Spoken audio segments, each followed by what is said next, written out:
प्यारे बच्चों,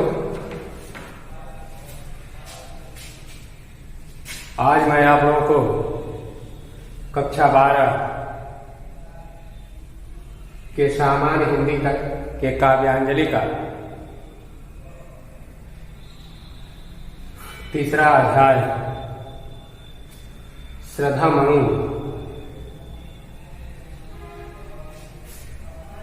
पढ़ाने जा रहा हूं, जिसके रचनाकार जयशंकर प्रसाद जी हैं। इसके पहले के 2 पद पिछले वीडियो में पढ़ाया जा चुका है। उसी क्रम को जारी रखते हुए आगे के तीसरा और चौथा पद जो कि आपके बोर्ड पर लिखा गया है, इसको हम पढ़ाने जा रहे हैं।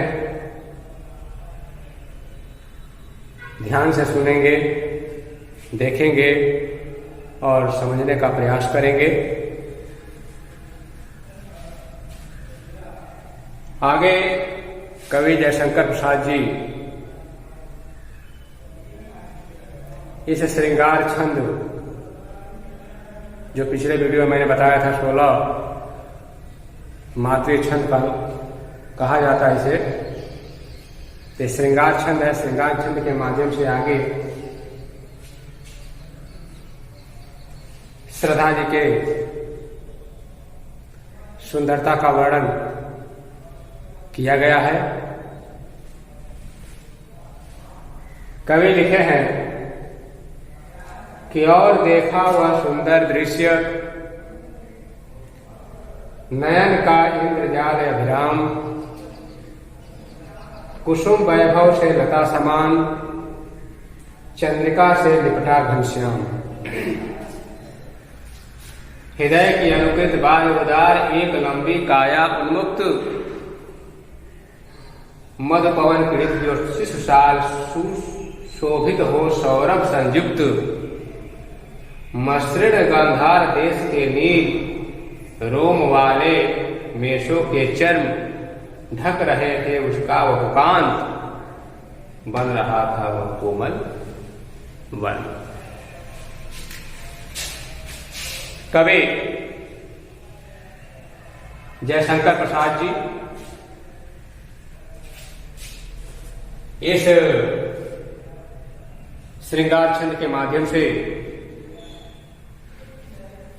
आगे लिखे हैं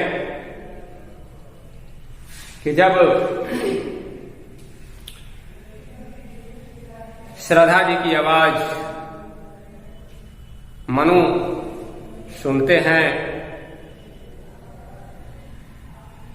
तो उनका ध्यान श्रद्धा की तरफ जब जा रहा है तो क्या देख रहे हैं?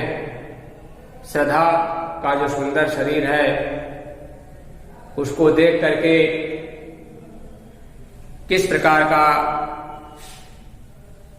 उनके अंदर एहसास हो रहा है, उस चीज को यहां प्रदर्शित किया गया है। कह रहे कि और देखा वह सुंदर दृश्य, नयन का इंद्रजाल अभिराम। इंद्रजाल में होता है जादू,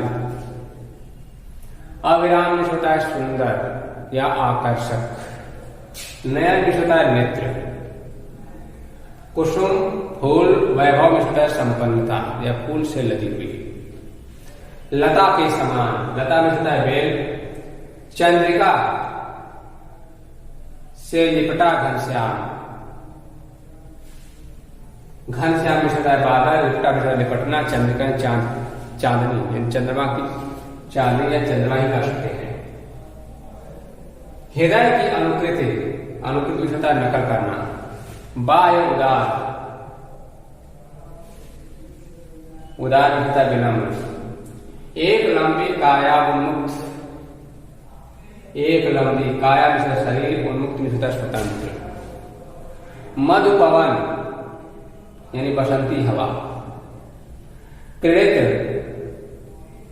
खेलना, यहां हवा के बहने से निकला है, जो जैसे शिशु साल, साल वृक्ष का नाम है, शिशु है छोटा सा। सुशोभित सौरभ संयुक्त, सुंदरता के भंडार, सौरभ संयुक्त सुंदरता का भंडार, सुशोभित आकर्षक लगना या सुशोभित होना। मसृण होता है कोमल गांधार, जगह का नाम है। देश नील, नीला रंग। रोम यानी रोवा होता है। मेष मीन्स भेड़, और चर्म होता है खाल या चमड़ी। ढक रहे थे उसका वह कांटों में होता शरीर, और कांति होता चमकता हुआ। बन रहा था वह कोमल, वन में होता है कमल, कवच और कोमल यानी मुलायम। तो देखिए एक तरह शाब्दिक शब्दों का अर्थ अब इसकी व्याख्या करके मैं आपको बता रहा हूं, जिसको ध्यान से सुनेंगे। आगे कवि लिखे हैं कि मनु ने नेत्रों को जादू के समान लगने वाला सुंदर दृश्य देखा। यानी मनु जादू के समान दिखने वाला सुंदर दृश्य अपने आंखों से देखे। यानी श्रद्धा की सुंदरता के बारे में कहा जा रहा है। श्रद्धा की सुंदरता को संबोधित करते हुए कह रहे हैं कि मनु ने आंखों को जादू के समान सुंदर दिखाई देने वाला सुंदर दृश्य देखा, अर्थात तो उस सुंदर श्रद्धा जी को देखा। कुसुम वैभव से लता समान, उनको देखने से यह लग रहा था जैसे कि कुसुम वैभव पुष्प या फूलों के संपन्नता से लदी हुई कोई लता हो। उनके सुंदर मुख को देख करके ऐसे लग रहा था जैसे चंद्रिका से लिपटा घनश्याम चंद्रमा के आसपास चारों तरफ से बादल क्या लपेटे हुए हो या घेरे हुए हो। जिस तरह बादलों के बीच से चंद्रमा का रूप जो है कि बहुत ही आकर्षक दिखाई देता है, ठीक उसी प्रकार श्रद्धा जी का जो मुख था वह उसी प्रकार यह सुंदर लग रहा था जिस प्रकार के बादलों से घिरा हुआ चंद्रमा का स्वरूप बहुत ही सुंदर दिखाई देता है। हृदय की अनुकृति, अब चूंकि हृदय की अनुकृति है, नकल करना आसान नहीं था। यानी उनके हृदय की जो अनुकृति थी, उनका जो स्वभाव था, उस स्वभाव के अनुकूल उनका बाहरी जो स्वभाव था वह जो उदार था या उदारता का भाव जो परिलक्षित हो रहा था।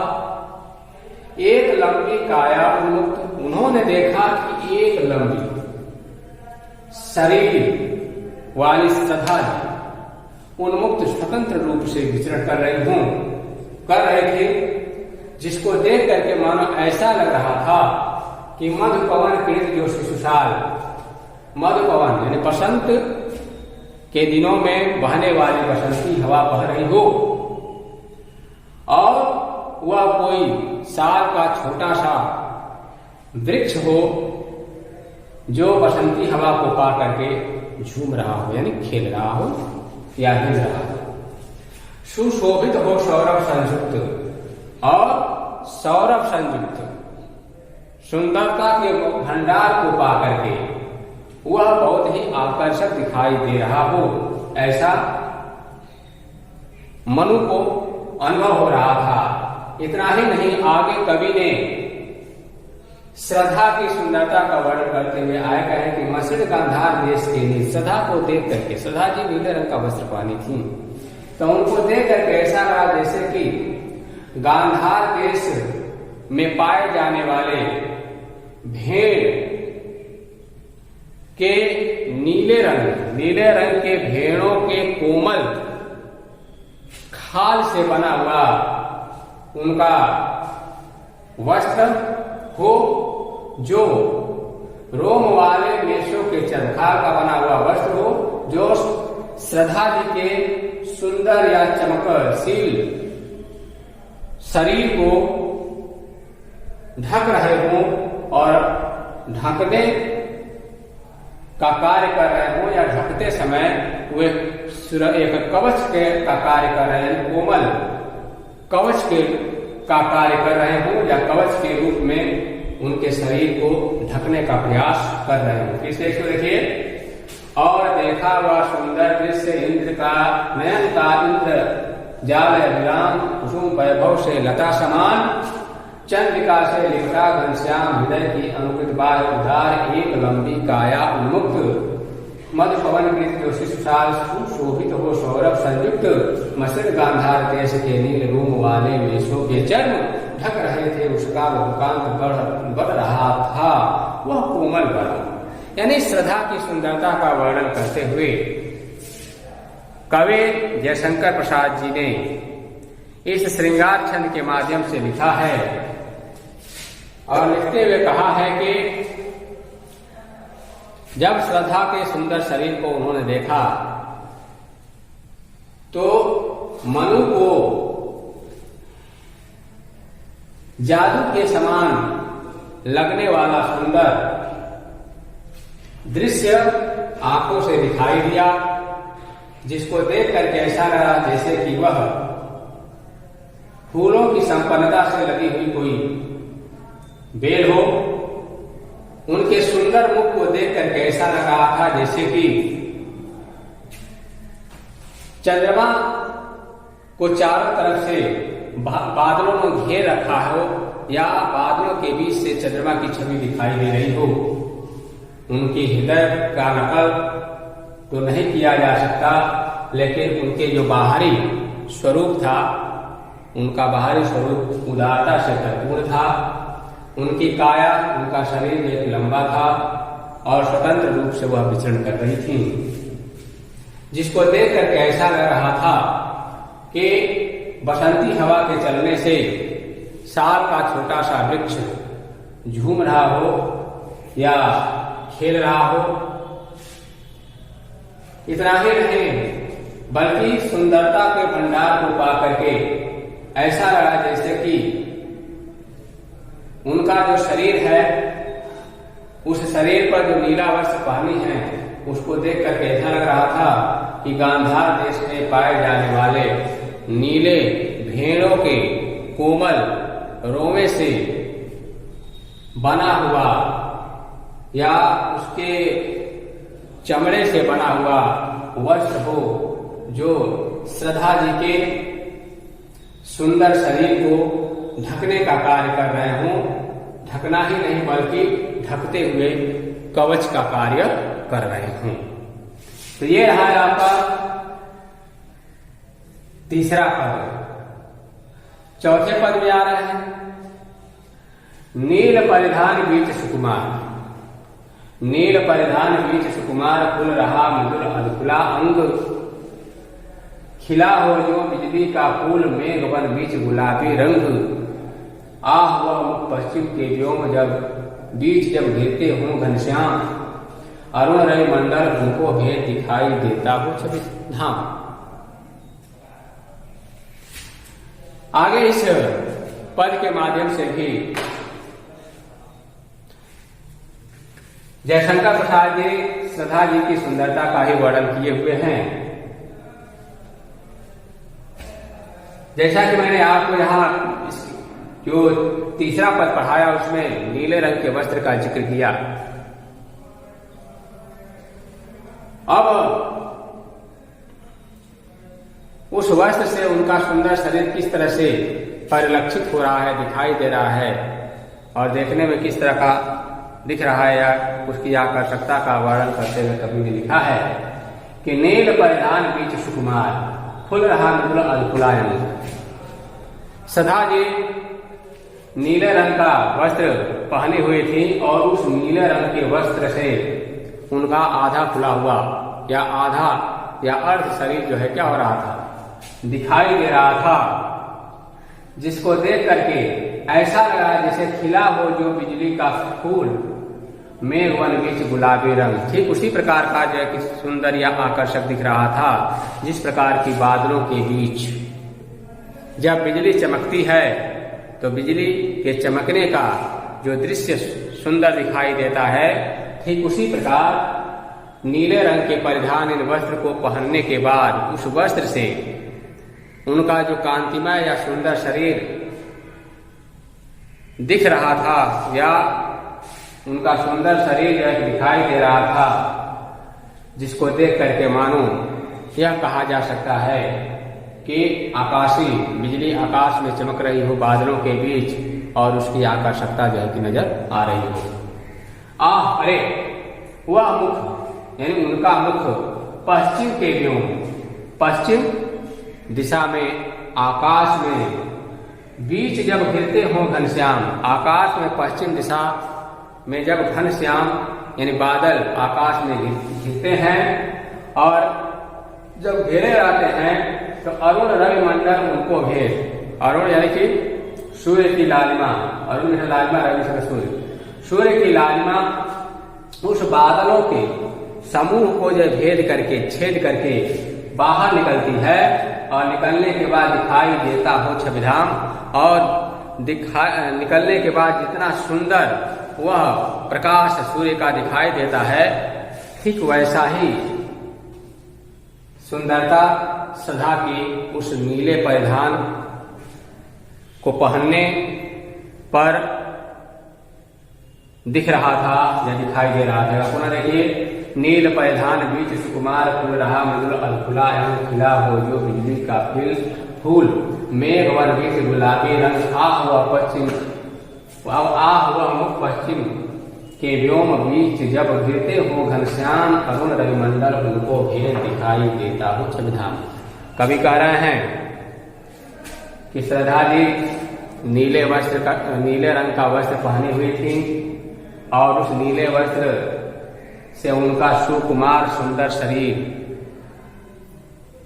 परिलक्षित हो रहा था, दिखाई दे रहा था, जिसको देख करके मानो ऐसा लगा जैसे कि बादलों के बीच से गुलाबी रंग का कोई बिजली का पुष्प जो खिला हुआ हो। अरे पश्चिम के तरफ उनका जो मुख था, मुख की जो सुंदरता थी, ऐसा लग रहा था जैसे पश्चिम दिशा में आकाश में बादल छाए रहते हैं, तो उन बादलों के बीच से सूर्य की लालिमा भेद करके छेद करके जब बाहर निकलती है तो बहुत ही आकर्षक दिखाई देती है। ठीक उसी प्रकार उस नीले वस्त्र से श्रद्धा जी का जो सुंदर मुख था या सुंदर जो अंग या कांतिमय जो अंग था वह दिख रहा था। तो देखने के बाद ऐसा लगा जैसे कि आकाशीय बिजली क्या हो रही हो, बादलों के बीच में चमक रही हो। तो यहाँ श्रद्धा जी की सुंदरता के बारे में बताया गया। तीसरे में भी उनकी सुंदरता के बारे में बताया गया। काव्य सौंदर्य की बात कही जाए, काव्य सौंदर्य में भी आपको जो पिछले वीडियो में बताया गया था रस छंद अलंकार, तो रस, तो इसमें रस क्या है, रस छंद के अलंकार की बात कही जाए तो रस संयोग श्रृंगार ही है,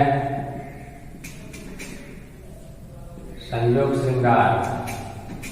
छंद की बात कही जाए तो श्रृंगार छंद, श्रृंगार छंद। अगर अलंकार की बात कही जाए, अलंकार की बात यदि हम करते हैं तो इसमें अलंकार है उत्प्रेक्षा,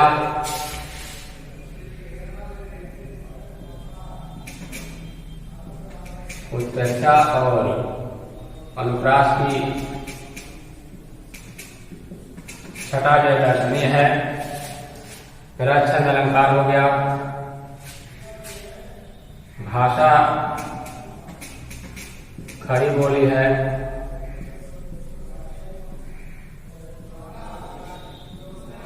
गुण की बात कही जाए तो गुण जो है माधुर्य गुण है।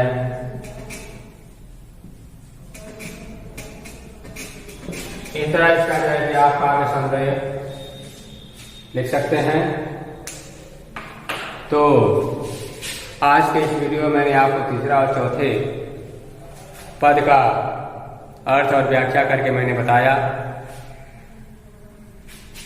जब आप वीडियो देख रहे हों तो क्रम से आप देखिए। इसके पहले का वीडियो पहले देख लें, उसके बाद इस वीडियो को जब देखेंगे तो समझ में आएगा। फिर इसके बाद जो पढ़ाया जाएगा तो इसके बाद वाला वीडियो देखेंगे। इस तरह से क्रम से जब आप देखेंगे तो हम क्रम से ही पढ़ा रहे हैं, आपको समझ में आता चला जाएगा। एक बार में नहीं समझता है, दो बार देखिए, दो बार में नहीं समझता है, समझ में आता है, तीसरी बार भी देखिए। जब बार बार इसको देखेंगे तो आपको जरूर समझ में आएगा। तो आज मैं इस वीडियो में बस इतना ही। अब इसके आगे का जो नेक्स्ट वीडियो बनेगा उसमें इसके आगे के पदों को पढ़ाया जाएगा और उसकी व्याख्या करके बताई जाएगी। तब तक के लिए धन्यवाद।